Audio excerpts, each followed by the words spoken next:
After I lost my job, I confided in my husband's family over dinner. His brother laughed and said, "That's what happens when you hire the pretty one instead of the smart one." My mother-in-law added, "Maybe now you'll have time to learn some skills." I smiled, ate in silence, then used my severance to launch a business, and hired every woman they ever insulted. I lost my job last March. I was the director of marketing at a home design company in Fort Worth, Texas. I'd been there almost 7 years. I didn't see it coming. New CEO came in, brought a few of his guys, and within weeks things got weird. Meetings I was normally in, I was suddenly left out of. A junior guy started getting copied on emails I used to lead. I stayed quiet and did the work. But I knew. You always know. They called me in on a Tuesday. HR and the CEO. "Restructuring," they said. "This has nothing to do with performance," they said. They handed me a folder. 12 weeks severance, full health benefits until June, outplacement services, the whole thing. They said they appreciated me. But I didn't feel appreciated. I felt like trash being taken to the curb. That weekend, my husband Travis and I had dinner at his parents' house. His whole family was there, his older brother Clay, Clay's wife Natalie, their 2 kids running around in the backyard, and of course Barbara and Dawn, my in-laws. I should have waited to say something, but I was still raw. Still trying to make sense of it. So while we were eating, I just said it. I said, "I lost my job this week." There was a pause, like they were all trying to figure out what to say. Then Clay, who's always been the golden boy, laughed. Like, actually laughed. He said, "That's what happens when companies hire the pretty one instead of the smart one." I froze. I couldn't even speak. I looked at my husband, waiting for him to say something. Anything. But he just stared at his plate. Then Barbara, my mother-in-law, added, "Well, maybe now you'll have time to learn some real skills. You were never really in a secure industry anyway." I remember the sound of her knife scraping against her plate after she said it. That stuck with me, for some reason. I didn't argue. I didn't defend myself. I just smiled, nodded, ate my food, didn't say another word all dinner. When we got home, I went into the bathroom, turned on the shower so Travis wouldn't hear me, and cried until my chest hurt. The next morning, I sat down at my laptop. I opened a spreadsheet and started typing names. Names of women I'd worked with who were smart, competent, driven, and pushed out. Women who were passed over, called too emotional, difficult, too soft, or not technical enough. I reached out. I asked how they were doing, if they were open to side projects. Most said yes. Within 3 weeks, I used my severance to launch my own agency. Remote, all women, all independent contractors at first. We offered full digital marketing services to small businesses in male-dominated fields: construction, automotive, logistics, contracting. I knew the pain points. I knew the language. I knew how to sell results. Within the first month, we had our first retainer client, a roofing company based in San Antonio. It exploded from there. 3 months in, we were up to 6 clients and 4 full-time team members. Every single one of them had been insulted, overlooked, or let go by companies that didn't value them. One of them, Jenna, was laid off after she had a baby. Another, Kim, had been told to tone it down after she spoke up about being harassed by a vendor. I hired all of them. We built something together. It felt like healing. And then, a year later, I got an email from a company looking for digital strategy help. I recognized the name right away. It was Clay's company. I almost didn't respond. But curiosity got the better of me. I scheduled a discovery call. They didn't know I owned the agency. I kept my name off the website on purpose. I wanted the focus to be on the team, not me. When the Zoom call started, the rep introduced himself. "Hi, I'm Clay," he said. "Nice to meet." That's when I turned my camera on. "Hi, Clay," I said. "Nice to see you again." He froze. His face turned red, then pale. He mumbled something about not knowing I worked here. I smiled, leaned forward a little, and said, "Oh, I don't just work here. I own the place." I let that hang in the air. "I don't think we're a good fit," I said. "But best of luck to you." Then I ended the call. I thought that was the end of it. It wasn't. A few weeks later, my husband told me Barbara had called him in a panic. She'd heard from someone at her golf club that I was raiding companies and stealing people, which wasn't true. I wasn't stealing anyone. These women had left long before I hired them. But what was true was that two of my new hires used to work at Clay's company. They were senior-level marketing specialists. And they were the reason two of Clay's biggest accounts left. Barbara was furious. Said I was damaging the family's reputation. I didn't care. Then, things got worse for them. I hired a woman named Evelyn. Barbara had fired her from an HR assistant role 10 years ago. Evelyn had filed a complaint after a male manager kept commenting on her clothes. Barbara had dismissed it as miscommunication and not worth escalating. Evelyn was blacklisted from 3 major HR networks in Texas. Couldn't get a job for 2 years. Now, she's my head of talent. And she's building our internal HR policies from the ground up with full autonomy. Barbara tried to get part-time work at 2 nonprofits Evelyn consults for. She didn't even get interviews. Travis, my husband, was quiet through all of this. Too quiet. It was bothering me. One night I told him flat out, "When your family humiliated me at dinner, you said nothing. That still hurts." He apologized. Said he didn't know what to say at the time. Said he thought it was better to stay quiet than start a fight at dinner. I told him, silence doesn't keep the peace. It just protects the people who start the fire. We're in therapy now. I'm watching how he moves. I'm not making any fast decisions. But one thing is clear. I may have been laid off, but I was never down. And I'm just getting started. Things picked up fast after that call with Clay. Word spread in their industry that something had shifted. We landed 2 more clients that quarter, both of them companies Clay's firm had tried to get and failed. I didn't poach. I didn't undercut. We just offered better work, faster turnaround, and actual respect for the people doing the job. That seemed to be all it took. Then Barbara did something I didn't expect. She showed up at my office. It was a Wednesday. I work out of a co-working space downtown a few days a week, mostly for meetings. She must have found the address online.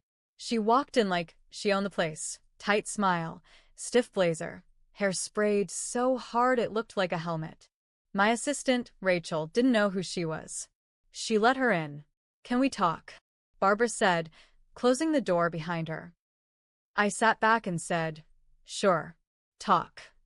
She stayed standing. "I think there's been a misunderstanding. We never meant to make you feel attacked." I didn't say anything. I let her hang. She continued. "What Clay said was out of line. I agree. But you can't just go around ruining people's careers." I stood up. Calm. Steady. "I haven't ruined anything. If people are losing business, maybe they should ask why clients are leaving them." "You're turning people against us," she snapped. "No," I said. "You did that yourselves." She started to say something else, then stopped. She turned to leave. "You think you're so smart now," she muttered under her breath. "Let's see how long it lasts." That was a threat. Not even a subtle one. The next few weeks were strange. One of our newer clients suddenly pulled out of a contract. No reason given. Then, 2 job candidates ghosted us right before final interviews. I started digging. Turned out, Barbara was calling people contacts from her old HR days. Spreading rumors. That we were a burnout factory, that I was unstable, that the company wasn't financially secure. It didn't work for long. A woman I knew from an old job called me to warn me. She'd been contacted by someone asking weird questions about my business. When I asked for a name, she didn't hesitate. Barbara. That was it for me. I put my legal team on notice. We sent a cease and desist the next day. Barbara backed off after that, but the damage had been done. I saw what she was willing to do, and I made a decision. I wasn't just going to build a successful business. I was going to make sure people like Barbara never had power again. That meant pushing harder. So I did. I expanded our services. We started offering training programs for women re-entering the workforce, resume help, interview prep, personal branding. We partnered with 2 local shelters to support women leaving abusive relationships who needed job support. Then came the big one. We got invited to speak at a national conference for women in male-dominated industries. I gave a keynote, talked about what it was like to be told I was just the pretty one, about what happens when women stop apologizing for being underestimated and start building together. The video went viral. My inbox flooded. Our website crashed for 2 hours. We got hundreds of client inquiries. That's when Travis sat me down. "I need to tell you something," he said.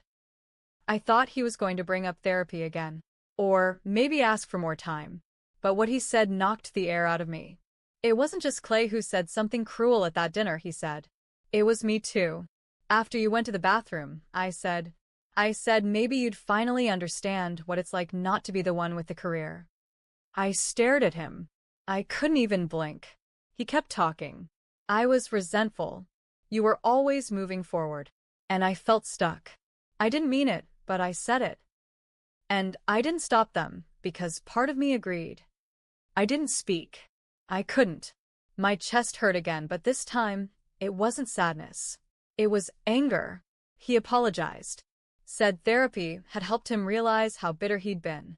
That watching me rise from that pain, while he did nothing, showed him who he really was. I told him I needed space. Not a separation.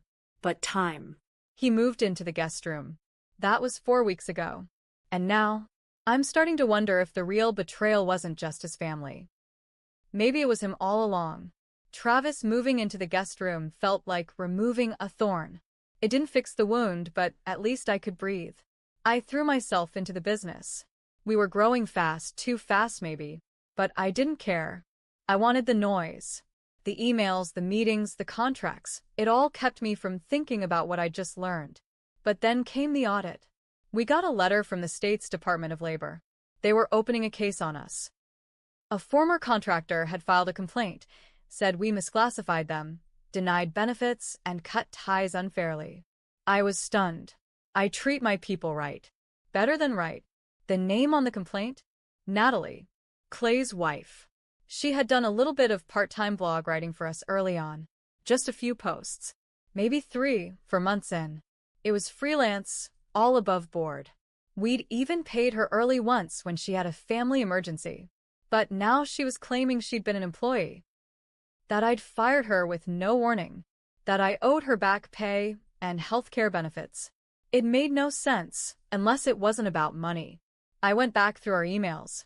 Every agreement. Every payment. Clean.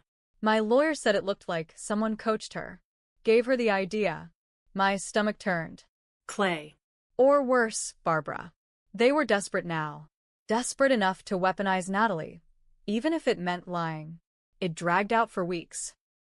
We had to freeze a few payments to make sure we had enough cash on hand in case the audit went badly. A new client paused a contract, said they wanted to see how things settled. I started getting less sleep. And then I got a letter. From Natalie. Not a legal one. A handwritten one. Sloppy. Emotional. She said she was sorry. That Clay had pushed her to do it. That Barbara told her was the only way to get me to stop embarrassing the family. She said she missed our early talks. That I was the first person who ever treated her like she was smart, not just a wife. I read the letter 3 times. I didn't respond. But I gave it to my attorney. The state dropped the audit. No merit. We were cleared within a week. After that, I felt a shift. Not just in them, but in me. They were falling apart. And it wasn't even about me anymore.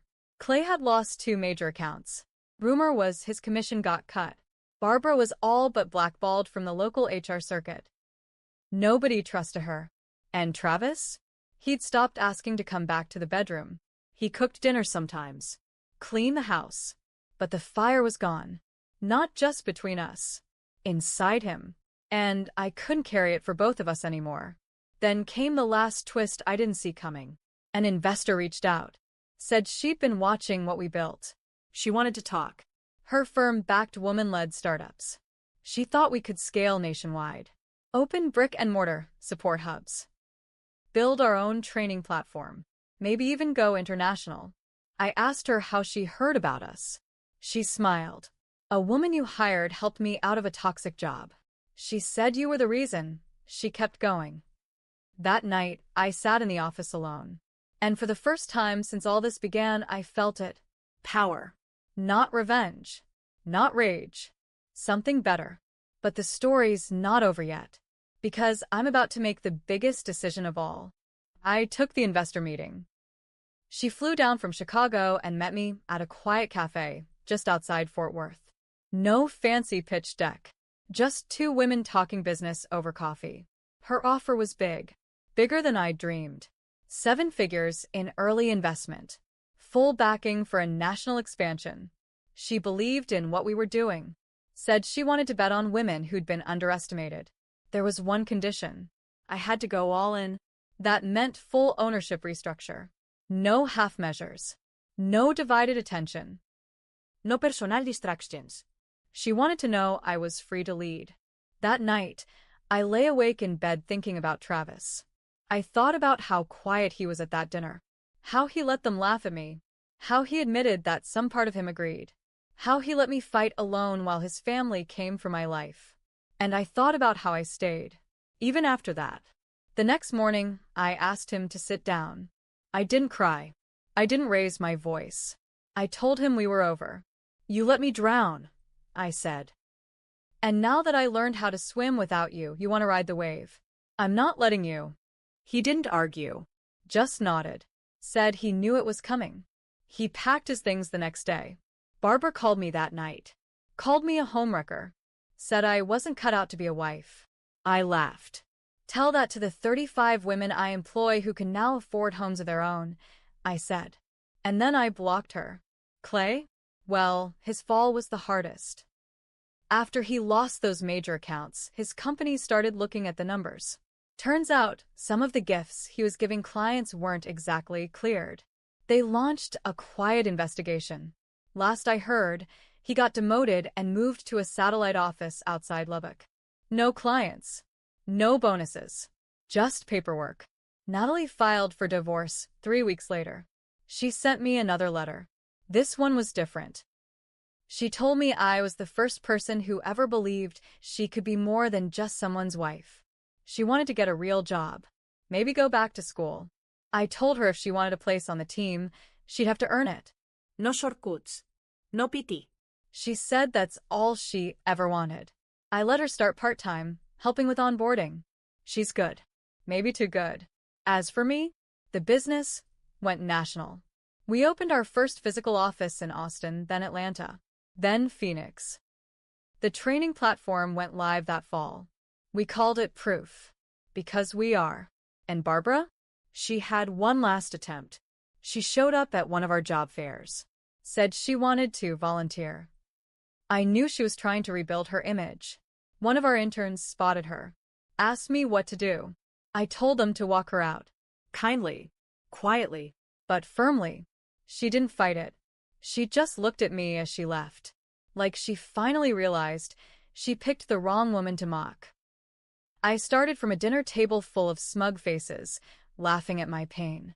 Now I sit at a boardroom table full of strong women, building something bigger than any of them could have imagined. I didn't just take revenge. I took everything they said I couldn't have and made it mine.